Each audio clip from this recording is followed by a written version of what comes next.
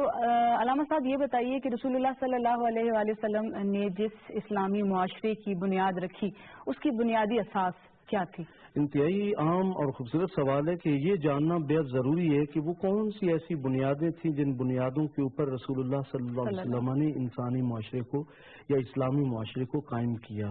یقیناً معاشروں کے اندر آپ دیکھیں تو وہ معاشرے آپس میں بغیر ڈسکنیکٹ ہیں۔ آج بھی یورپ خاندانی سسٹم تباہ ہونے کے سبب جو ہے وہ یوں کہہ لیجئے کہ پستی کے دھانے پر پہنچا ہوا ہے اور اندر ان کے اضطراب پایا جاتا ہے، لیکن اسلام نے ایک خاندانی سسٹم کا تعارف کروایا اور عبادات کا بھی ایسا مجموعہ متعارف کروایا جس کے اندر انسان انسانوں کے ساتھ باہم ربط کا شکار ہوتے ہیں، ایک دوسرے سے ملاقات کرتے ہیں۔ آپ دیکھیے تو نبی کریم صلی اللہ علیہ وسلم نے جس معاشرے کی بنیاد رکھی، یہ وہ معاشرہ تھا جس میں باپ کی یا تو پہچان نہیں تھی، اور اگر کسی کو پہچان تھی تو اس باپ کی کوئی عزت نہیں تھی، ماں کا کوئی تعارف نہیں تھا، اور اگر کسی کو تعارف تھا تو وہ ماں رسوا تھی اپنے ہی بچوں کے کردار سے۔ جہاں بیٹی پیدا ہوتے زندہ دفن ہو رہی تھی، جہاں بیٹا اگر زندہ تھا تو اس کو انسان میں پروان نہیں چڑھایا جا رہا تھا بلکہ وہ ایک شیطان ہوتا تھا۔ ایسے ماحول میں رسول خدا صلی اللہ علیہ وسلم نے باپ کی فرمایا کہ جس نے باپ کے چہرے کی زیارت کی اس حال میں کہ باپ اس سے راضی ہے، وہ باپ سے راضی ہے، تو فرمایا کہ پروردگار عالم اسے مقبول حج کا ثواب عطا کرتا ہے۔ والدین دونوں کے بارے میں یہ حدیث ہے۔ ماں کے لیے کہا اس کے قدموں تلے جنت ہے، اس کی توہین کی تو گویا تم نے جس جنت کے حصول کے لیے جمی عبادات کرتے ہو وہ تو یہاں ماں کے قدموں تلے، اور اگر ان کو ناراض کر لیا تو گویا تم نے اپنی جنت کو کھو بیٹھو گے۔ رسول اللہ صلی اللہ علیہ وسلم نے بیٹی کے لیے خود عملاً نبی پاک صلی اللہ علیہ وسلم نے سیدہ کائنات کے استقبال کے لیے کھڑا ہونا، ان کے ماتھے پہ بوسہ دینا، اپنی کملی بچھا کر اپنی بیٹی کو بٹھانا اور یوں عزت اور وقار عطا کیا کہ صبح قیامت تک دنیا حیران ہے کہ وہ بیٹی جو زندہ درگور ہو رہی تھی آج وہی بیٹی عزت کے اس معیار پر ہے کہ لوگ خواہش رکھتے ہیں کہ ہماری بیٹی ہو، کیونکہ رسول اللہ نے فرمایا جس کی ایک یا دو بیٹیاں ہوں اور ان کی صحیح اسلامی تربیت کرے جنت میں میرے ساتھ یوں ہوگا۔ اور صحابہ کہتے ہیں ہم نے دیکھا کہ انگلیوں کے درمیان کوئی فاصلہ نہیں تھا، وہ آقا کا یہ فرمان کہ وہ جنت میں میرے ساتھ ہوگا۔ اس طرح نبی کریم نے معاشرے کو آہستہ آہستہ تدریجاً، یہ نہیں ہے کہ فوراً بھئی آپ صحیح کیوں نہیں ہو رہے ہیں۔ ہماری پرابلم یہ ہے کہ ہمارے آج جو اصلاح کرنا چاہتا ہے وہ ڈنڈے کے زور پر اصلاح کرنا چاہتا ہے، وہ زبان کی تلخی کے ساتھ اصلاح کرنا چاہتا ہے، وہ اپنی سخت گیر رویے سے معاشرے کو ٹھیک کرنا چاہتا ہے، لیکن رسول اللہ صلی اللہ علیہ وسلم نے معاشرے کو انتہائی پیار سے آہستہ آہستہ دھیرے دھیرے ایک ایک بات، ایک ایک جملہ، خود اپنے کردار کو اندر اتنی نرمی عطا کی کہ جو قریب آتا وہ آپ کا ہو کر رہ جاتا۔ اس معاشرے کے اندر رسول اللہ کا کردار دیکھیے، ہم بظاہر ایک واقعہ کے طور پر لیتے ہیں کہ ایک بڑھیا ہے اور پورے گھر کا سامان رکھ کر بیٹھی ہے اور اس انتظار میں ہے کہ میں اس جادوگر سے محفوظ ہو جاؤں، سنا ہے جو اس کی آواز سن لے یا جو اس کی بات سن لے وہ اپنے آباء و اجداد کے دین تک کو چھوڑ دیتا ہے، کیونکہ ان کی نظر میں ان کے پاس سے اہم ترین چیز وہی تھی جو کعبے میں سجائے 360 بتوں کی صورت میں جن کی وہ پرستش کرتے تھے. چاہے مذہب آسمانی ہو یا زمینی، ہر ایک کو بہت عزیز ہوا کرتا ہے. تو وہ خاتون اپنے اس مذہب کو جو بت پرستی پر مبنی اور غیر خدا کی عبادت پر مبنی تھا، اس کو بچانے کے لیے اپنے گھر سے باہر ہے کہ میں سامان اٹھاؤں اور اپنے میکے جاؤں، کیونکہ مکے کے اندر میری اب حفاظت ممکن نہیں ہے میرے دین کی. تو دیکھا ایک نوجوان آ رہا ہے، انتہائی حسین و جمیل ہے. کہا کہ بیٹا کیا آپ میرا یہ سامان میرے میکے تک جو مکہ سے باہر ہے اٹھا کر لے کے جا سکتے ہیں؟ کہا کیوں نہیں. سارے رستے وہ رسول خدا صلی اللہ علیہ وسلم کو برا بھلا کہتی رہی، نبی کریم صلی اللہ علیہ وسلم کی توہین کرتی رہی، اور اسے یہ خبر بھی نہیں تھی کہ یہ سامان جس نوجوان نے اپنے سر پہ اٹھایا ہوا ہے ان کا تعارف کیا ہے. جب وہ سامان وہاں تک پہنچایا، نبی کریم نے پورے رستے اتنی نرمی کے ساتھ اس کی باتیں سنی، ہر بات پر یوں سر ہلایا کہ وہ یہ سمجھ رہی تھی کہ میری تائید یہ شخصیت فرما رہی ہے. جب وہاں سامان رکھا تو کہتی بیٹا آپ اتنے اچھے ہیں، اتنے شریف ہیں، مجھے بتائیں کبھی میں اپنے لات و حبل خداؤں سے تیرے لیے دعا کرنا چاہوں تو کس نام سے تجھے پکاروں؟ کہا کہ اے بڑھیا، جس محمد کو کے ڈر سے بھاگ کر تم یہاں آئی ہو اور جن کو راستہ پورا برا بھلا کہتی رہی ہو، میں وہی محمد عربی صلی اللہ علیہ وآلہ وسلم ہوں، اور میرا ہی وہ تعارف ہے اور میں ہی وہ رسول رحمت ہوں. کہا آپ نے پورے رستے اتنا کچھ اپنے خلاف سنا، کوئی ریئیکٹ نہیں کیا. کہا مجھے میرے رب نے یہی تعلیم دی ہے. کہا اگر آپ کا رب اتنا عظیم رب ہے اور اس کی تربیت یہ ہے کہ اپنے خلاف اٹھنے والی آواز کے اوپر بھی رد عمل نہیں دینا، بلکہ اپنی شخصیت میں نرمی اور اپنے اندر جو ہے وہ برداشت پیدا کرنی ہے، تو وہ بڑھیا کہتی ہے کہ اب میں غیر مسلم نہیں رہنا چاہتی، مجھے اسلام دے دیجئے. یہ نبی کریم صلی اللہ علیہ وسلم کا کردار تھا. اپنے تو اپنے ہیں، غیروں نے بھی مانا ہے، ہر عیب سے لاریب ہے کردار محمد صلی اللہ علیہ وسلم. مواخات مدینہ علامہ صاحب ایک یقیناً اسلامی معاشرے میں ایک اسلامی انقلاب کی سی حیثیت رکھتا ہے، لیکن آج کے معاشرے میں جو ہم دیکھتے ہیں کہ بھائی بھائی کا دشمن ہے، تو آج کے معاشرے میں کس طرح سے ہم مواخات مدینہ کی تعلیمات کا اطلاق کر سکتے ہیں؟ انتہائی اہم سوال اس حوالے سے کہ موجودہ ہمارے معاشرے کے بگاڑ کے اندر زر، زمین اور زن کا اس قدر شوق ہے لوگوں کو کہ اس پاداش میں بچوں کے ہاتھوں ماں باپ کا قتل ہوا ہے، بھائی بھائی کو مار رہا ہے، بیٹیوں کے قرآن سے نکاح کیے جا رہے ہیں تاکہ ہماری جائیداد آگے نہ بڑھے. ایسے ماحول میں ایثار و قربانی اور باہمی مربت اور مساوات کے اوپر مبنی جس معاشرے کی بنیاد رسول خدا نے رکھی، اس کی اعلیٰ ترین مثال مواخات مدینہ کی صورت میں نظر آتی ہے. اور 1400 سال میں بھی آج سوائے ہمارے قیام پاکستان کے موقع پر ایک موقع ایسا آیا جب مہاجرین انڈیا سے ہجرت کر کے یہاں تشریف لائے اور یہاں کے لوگوں نے اپنے دروازے کھولے تھے. اس کے علاوہ پوری دنیا کے اندر آج تک مواخات مدینہ کی کوئی مثال ہمیں نظر نہیں آتی. لیکن وہ مواخات مدینہ کی جو وہاں پر بنیاد رکھی گئی، وہ بنیاد خود اپنے اندر ایک بڑا حسین و جمیل منظر رکھتی ہے کہ ایک شخص ہے جو مکہ سے چلتا ہے، جس کے بیوی بچے مکہ میں رہ گئے، جائیداد مکہ میں رہ گئی، تجارت ہے تو کاروبار مکہ میں رہ گیا، جس کے دوست احباب رشتہ دار سب مکہ میں ہیں، بس اس کے پاس لباس ہے تو اس کے چیتڑے بنے ہوئے ہیں، بال ہیں تو غبار آلود ہیں، شکل ہے تو اس لیے سفر کی کلفت کے سبب چہرے بھی پہچاننے نہیں ہو رہے. ایسے ماحول میں رسول اللہ نے فرمایا کہ ہاں بھی یہ انصار مدینہ میں سے ایک شخص کو کھڑا کیا، ایک مہاجر کو کہا آج کے بعد تم بھائی بھائی ہو. اور یوں چلتے گئے تنہا ذات علی رہ گئی اور رسول اللہ رہ گئے. حضرت علی نے کہا کہ جتنے امیر تھے ان کا بھائی بھائی بنا دیا گیا، لیکن مجھے تو منسوب نہیں کیا گیا. نبی پاک نے فرمایا انتا اخی فی الدنیا والآخرہ یا علی، وہاں برابری تھی، علی تیرے برابر کا کوئی نہیں ہے، تو دنیا اور آخرت دونوں میں میرا بھائی ہے. لیکن اس مواخات کے نتیجے میں جو اثرات بپا ہوئے وہ کیا تھے؟ معاشرے کی تخلیق اسلام کیسے کرتا ہے اور کس بنیادوں پر اسلام معاشرے کو کھڑا کرتا ہے؟ ایک طرف بالکل لٹے پٹے لوگ ہیں جن کے پاس اپنی پہچان بھی نہیں ہے اور مہاجر ہیں، اور دوسری طرف وہ ہیں جو انصار ہیں، اور حالت ان کی یہ ہے کہ وہ گھروں میں لے کر جاتے ہیں تو گھر کو درمیان سے لکیر کھینچتے ہیں، آدھا آپ کا اور آدھا میرا.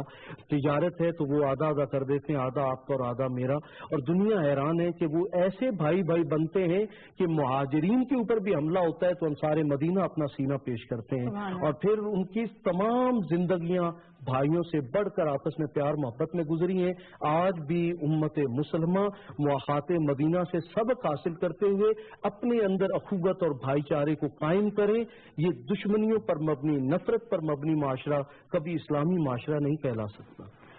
سبحان اللہ، ماشاء اللہ. علامہ صاحب بے حد خوبصورت، بے حد عمدہ گفتگو اور بہت روح پرور پروگرام رہا آج کا. اتنے خوبصورت موضوع کے ساتھ آپ کی تشریف آوری کا بے حد شکریہ. ناظرین کرام، معاشرے کی اسلامی تشکیل کے لیے حقوق اللہ اور حقوق العباد دونوں کا پورا ہونا بے حد ضروری ہے، اور اس کی ادائیگی کے بغیر ایک معاشرہ اسلامی معاشرہ نہیں کہلا سکتا. آج کا پروگرام یقیناً آپ کے لیے گزشتہ پروگرامز کی طرح خیر حاصل اور سود مند رہا ہوگا. ہم امید کرتے ہیں کہ آپ اپنی قیمتی آراء سے ہمارے فیس بک پیج پر ہمیں نوازیں گے. فیس بک پیج کا ایڈریس آپ کو بتاتی چلوں، www.facebook.com/میرا پیمبر عظیم تر ہے. اگلے پروگرام تک کے لیے اپنی میزبان سلمہ خان کو دیجیے اجازت. السلام علیکم ورحمۃ اللہ. عرش بری یا رحمت للعالمین یا رحمت